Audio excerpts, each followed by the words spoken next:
প্রস্রাব ঘন ঘন হইতো আর প্রস্রাব তাড়াহুড়া করা লাগতো, এই জিনিসটা এখন কেমন? ঠিক আছে।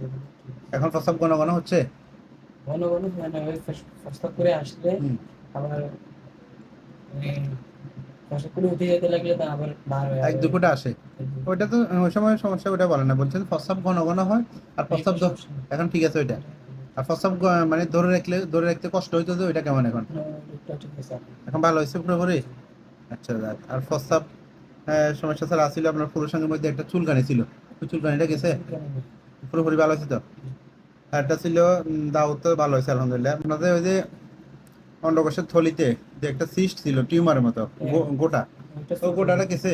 ওইটা ছোট হয়ে গেছে। ছোট হয়ে গেছে আল্লাহর মধ্যে না? আচ্ছা যাক আলহামদুলিল্লাহ আল্লাহর মধ্যে। এখন নতুন কোনো সমস্যা তো নাই কেমন? কোনো সমস্যা নেই। আজকে হলো বিসি বিসি উঠছে, নতুন পোড়া উঠছে না? এটার জন্য আসছেন? আচ্ছা আচ্ছা, পোড়া কয়টা উঠছে? এখানে অনেকগুলো দেখি উঠছে। দেখান তো একটু। খালি হইতে হাটের মধ্যে কোন জায়গায়? ওখানে দাঁড়ায় দেখান, ওখানে দাঁড়ায় দেখেন। দেখেন। এখানে একটা উঠছে। এটা উঠছে না? আর এরকম ভিতরে অনেকগুলো উঠছে। তাই না? এটা ব্যথা কেমন করে? অতিরিক্ত ভিতরে। ব্যথা করতেছে না? আচ্ছা, এগুলোর জন্য আমরা বাংলাদেশে ওষুধ দিচ্ছি আল্লাহ বাসা। দেখা যায় না, করতে পারি না।